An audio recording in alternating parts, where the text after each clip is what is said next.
and welcome to the Healthy Half Hour podcast. We are your hosts, Richard and Karen Inslee.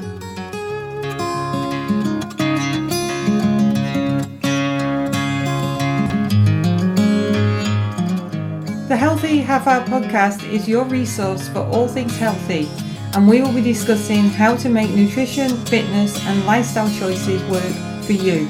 We will be sharing our own personal insights along with research gathered from working in the health and fitness industry for the past 10 years. Our show is brought to you by the 7 Day Shred, which can be found at 7dayshred.com, and please feel free to visit our podcast website, which can be found at healthyhalfhourpodcast.com. And now on to today's show.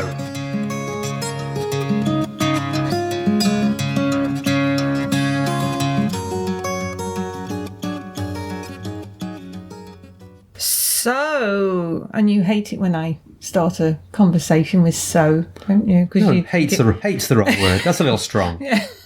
No, normally when you start anything with "so," it means trouble or money, or I've got work to do. Something not going my way anyway. So we're back, and we haven't really done a lot since our last podcast. One of the reasons We did. We spent all week doing that diet that you hated. Oh, yeah, well, again, you use the word hate.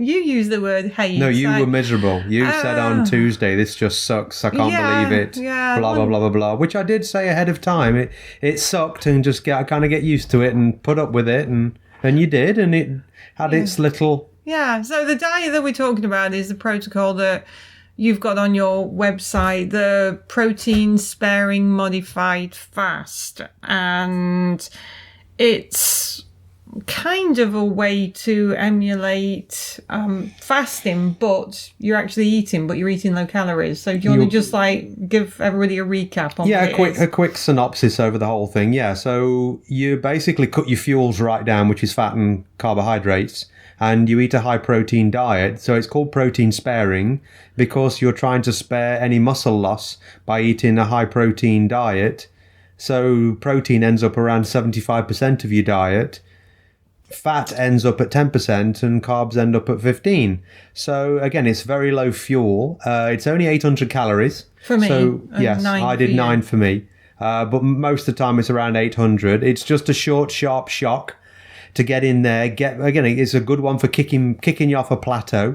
Mine was just short of 5 pounds from Monday to Friday. So I weighed in Monday, then weighed in Saturday morning, and I was just short of 5 pounds. There'll be a little bit of a rebound. So I'm expecting probably a pound and a half back again, because again, water weight and everything else that builds up. And yours was? Mine was 4 pounds, because we typically weigh in on a Friday morning. So you weighed in on Friday, I believe, but you also did a Saturday morning weigh-in. So from Monday morning to Friday morning, so 4 days, I dropped 4 pounds.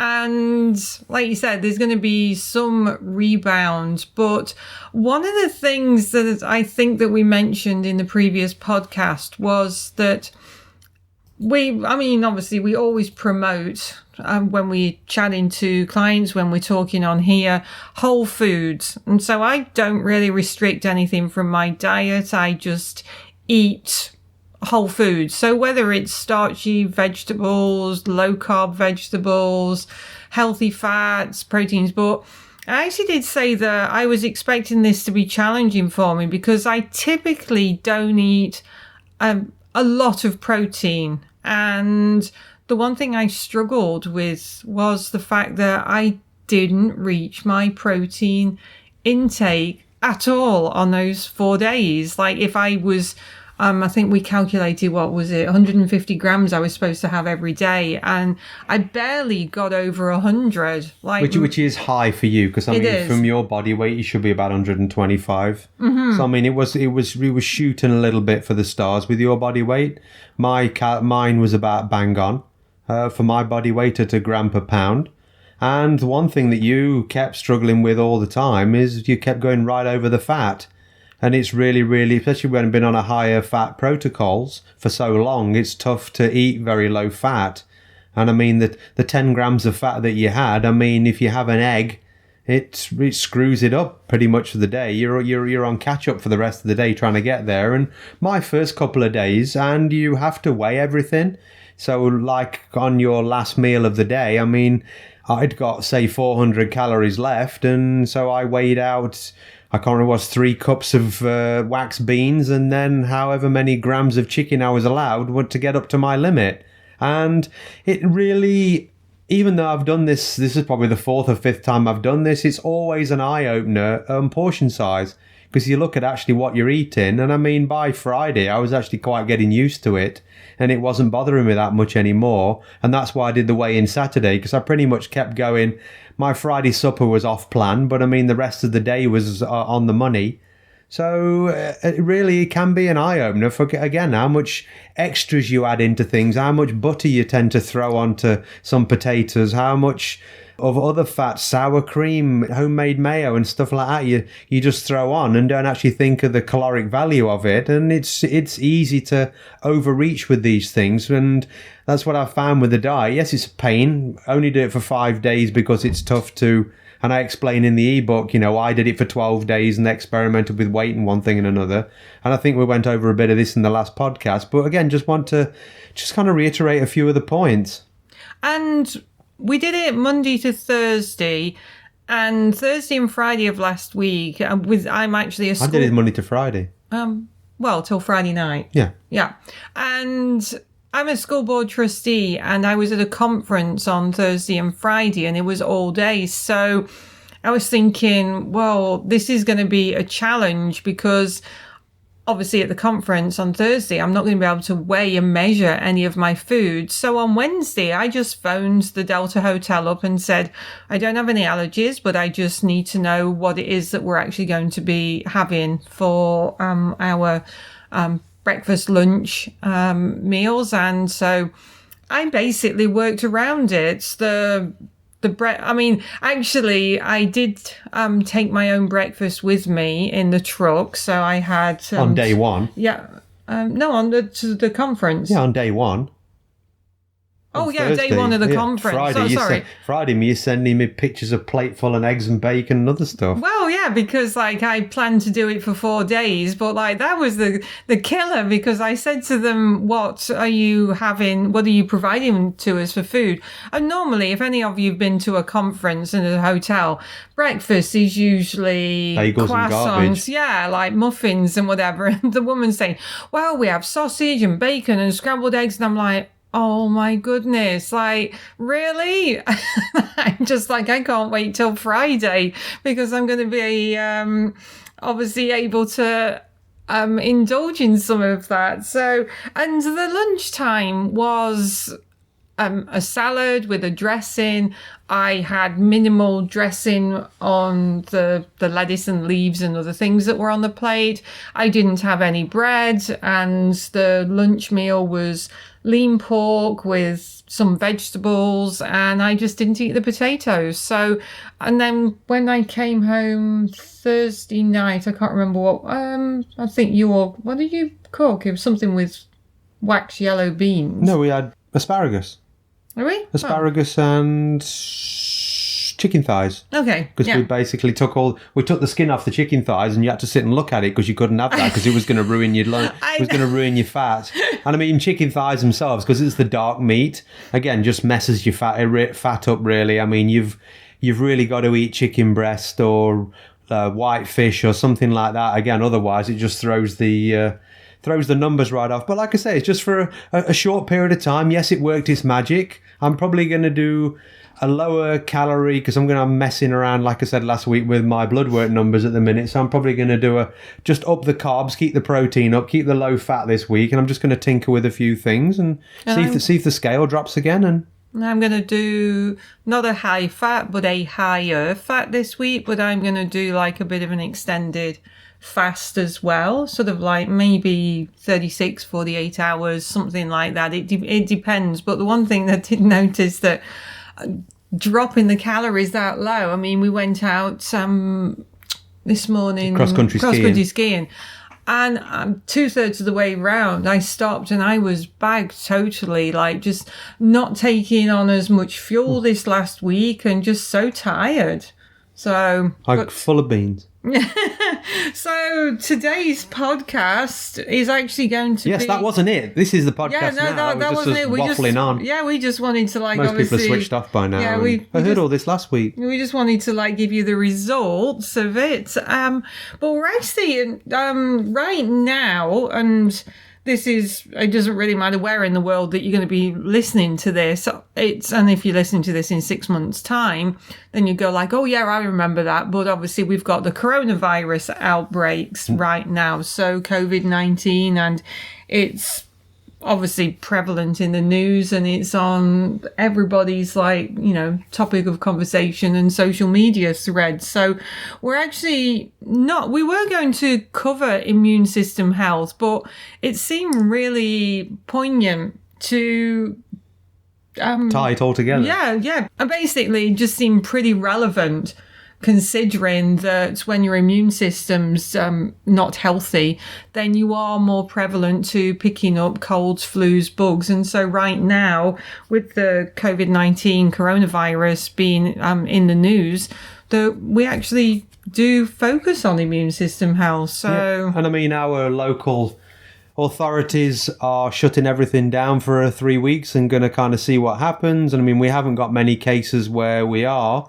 There's only 4 cases in the province at the minute, and all those are coming through air travel because they've been elsewhere and got it.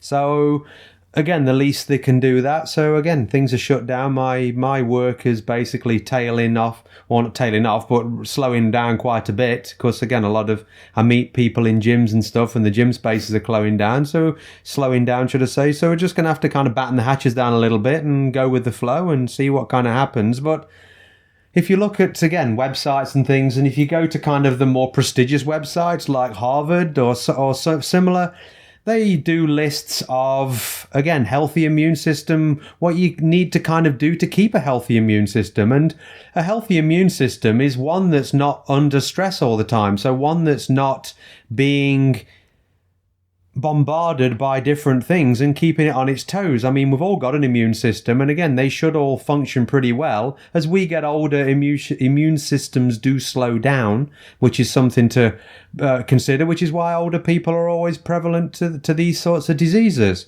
But I mean, the Harvard list basically says don't smoke, obvious. I mean, that's just pretty much for everything. Whole foods, fruits and vegetables, regular exercise, being a healthy weight, drink alcohol in moderation, get good sleep, good hygiene, again, hand washing, all the usual things. Minimize stress. Obviously, we're never going to get rid of stress, but just the minimization of it. And also, again, one they didn't say, but I mean, it's just common sense, is just mindset a lot of the times. Don't be in that doom and gloom, laugh a little, have some fun, have some play. And I mean, all of that list really is everything that we've been or always just bang on about every podcast. And it's really just a clump together of all those things. And I mean, the immune system does rely on, again, us being healthy in mind and healthy in body. And I was listening to a podcast the other day, and this guy was an expert on just on viruses and bugs, and he's done a ton of different things. And again, he was just doing this podcast, just happened to be at this time. The podcast originally was going to be on deer with mad cow disease and how it's spreading across North America. But he was, again, he's an expert in viruses. And one of the things he says is, people are saying, well, it's just for old people, this coronavirus and things. But it's not. It's for people who aren't very well in other areas. And he said, to be honest, obesity is one of those factors. And 45% of Americans over the age of 40 are classed as obese. And he says they're all in the bracket. So, which is kind of scary. And I mean, people don't take, I'm overweight but healthy, but sometimes that weight can go against you in different ways. So what we're going to do is we're kind of going to break this list down a little bit with different topics, and Karen's going to go a little deeper with a few things on am I? Oh, yes. So the long list of stuff in front of you, so I think you're going to go for it. Well, no, it's only really a couple of areas, but, it is just expanding on the importance of a healthy gut and a healthy immune system. So again, that healthy, the immune system is, how much of it in the gut? 75%? Because, I mean, the interface with you and the outside world tends to be maximized in your gut, obviously through your lungs, your nasal passages, and there is your interface with the outside world in your skin. But all the things you eat, that's a lot of the time, that's where your immune system needs to be tip-top and right in there. So, I mean, if you're eating a diet of lots of processed foods and things like that, they've got additives in them and chemicals in them, what do you think your immune system's doing? It's kind of trying to tackle all this lot. And again, if your hygiene isn't that great, same again. So if you're eating whole foods that have got less things in them, your immune system's working a little bit less, and viruses that come along from the nasal passages or bronchioles or wherever or into your blood can be handled maybe a little bit better because, again, your immune system's a little healthier. Like you say, 75% of your immune system's in your gut. So if you don't have a healthy gut by continually bombarding it with processed foods and junk, then you're going to be more susceptible to viruses and diseases. But also I'm sure that you've heard this before, we've mentioned it before, about the gut-brain connection. And professionally, it is what I talk about a lot. And one of my main presentations is brain health, not mental health. But when your gut's not healthy, it does affect your mental health because that gut-brain connection is real. So, and one of the things that it's not my analogy, and I wish I'd thought of it first, but I honestly don't know where I heard it from. But it's like you can't live a healthy life on a sick planet. And it's so true. So it's not just us being sick, but it's the environment being unhealthy for us, breathing in chemicals, toxins. But you have to create the right conditions to be healthy. I'm sure if you've been following us for a while, you know that we have our own garden. So we grow our own vegetables in the summertime. And you've just planted some seeds, haven't you? Like yes, tomatoes and peppers and whatever. They all said hello this week. Yeah, so it's super exciting. But when you obviously plant a garden, you've got to create the right conditions. So you've got to till the soil. You've got to make sure the soil's healthy, that it's got enough nutrients in it. It's not loaded with pesticides, chemicals. So you've got to create the right conditions to grow healthy fruits and vegetables. And it's exactly the same with our body. If we don't create the right conditions in our body, then we can't produce like health in our own body and actually be healthy. So we actually will start being sick and getting these diseases. And admittedly, the COVID-19, the coronavirus, is serious. It is at the end of the day another like serious flu virus, but typically we can fight off colds and flus and bugs and whatever. And there's no reason why, relatively healthy people could actually fight this serious condition off. It's when you don't start with that healthy environment in the first place. So, we've got to treat it like we treat our garden in creating the right healthy environment. Yeah, and again, that diet is important because, again, just harking back to the Harvard one, they found that diets like are deficient in zinc, selenium, iron, copper, folic acid, vitamins A, B6, vitamin E, are all a tendency that, say, people's immune systems are compromised because, again, if you're not having all of these different vitamins and minerals, which is why they always say kind of eat the rainbow, because they're different coloured vegetables have certain levels of each one in it. And obviously people who are on vegans or vegetarians struggle with some of the B vitamins as well. Especially B12, because you can only get it from... Yeah, you can only get it from animal products or from supplementing. So, I mean, it's, again, that's not saying those diets are wrong, but it's just something you've got to be kind of looking at to get that full spectrum. And if you listen to us every single week or like quite frequent... You must be sad or bored or crazy. We do have people that listen to us every week. We know. There's only three of them.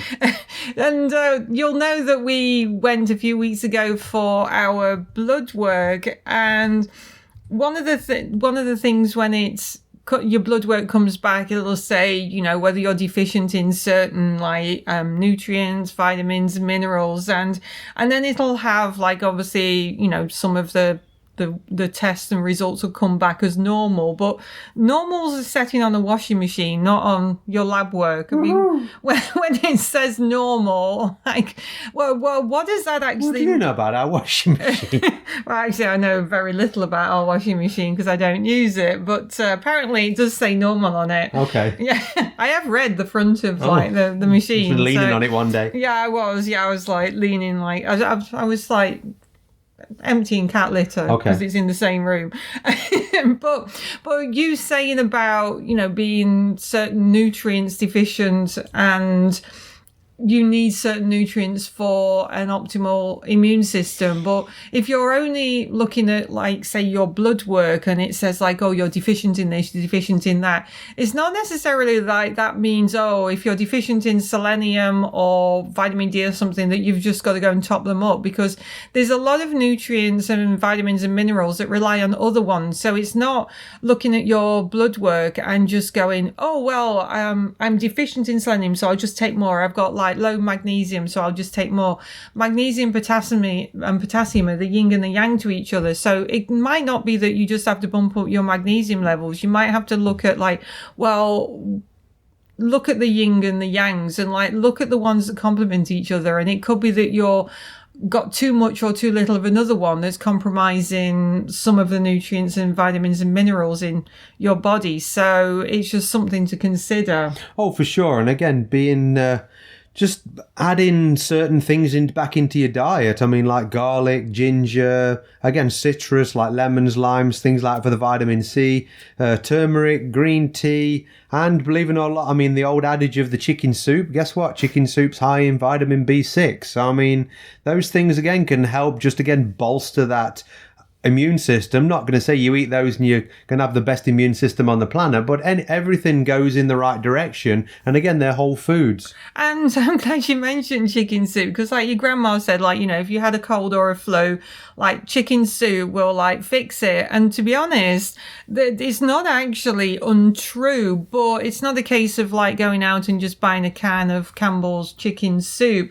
What you need to do is actually go to your butcher's and get the raw chicken carcasses and actually boil them down in water and add some sea salt, because when you boil the chicken bones, it actually releases enzymes that actually fight against viruses.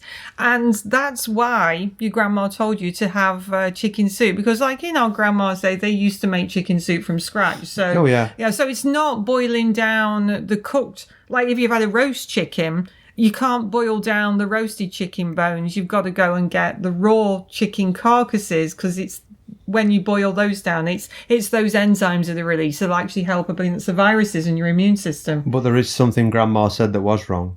What? Well, Grandma said when you go out, put your jacket on, otherwise you'll catch a cold. Oh, yeah, and like said, like if you go out with wet hair, you'll catch a cold too. And being cold is not gonna. Actually, my grandma said if you keep pulling that face in the wind, it'll stay like stay like that. It did. Thank you. So no, going out and being cold doesn't give you a cold. Sorry, it's the theory. Really? Yeah, the theory is that because people don't go out as much in the winter time, that we kind of get together more, and that's what gives you colds, because you're with people more instead of being outside in the fresh air. So that's probably that.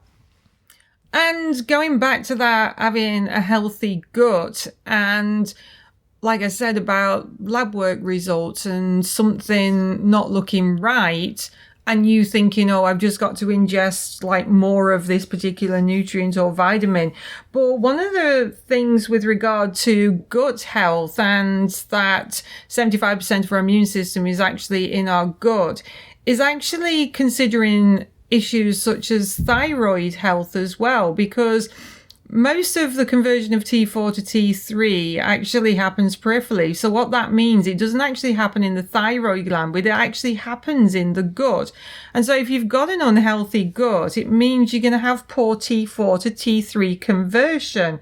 And it also happens in the liver and other cells in and around the body. So basically, an unhealthy gut, a poor immune system health could actually see your thyroid markers actually out of whack. You might be on thyroid meds. I mean, we're not doctors and we're not saying stop taking any thyroid medication, but again, immune system health and gut health could actually be impacting your conversion of T4 to T3, and you could be seeing your thyroid markers like change. So, and especially right now with this like coronavirus, people's immune systems are pretty depleted, like in some cases. So, you know, some people might see other markers changing as a result of poor immune health. Mm-hmm.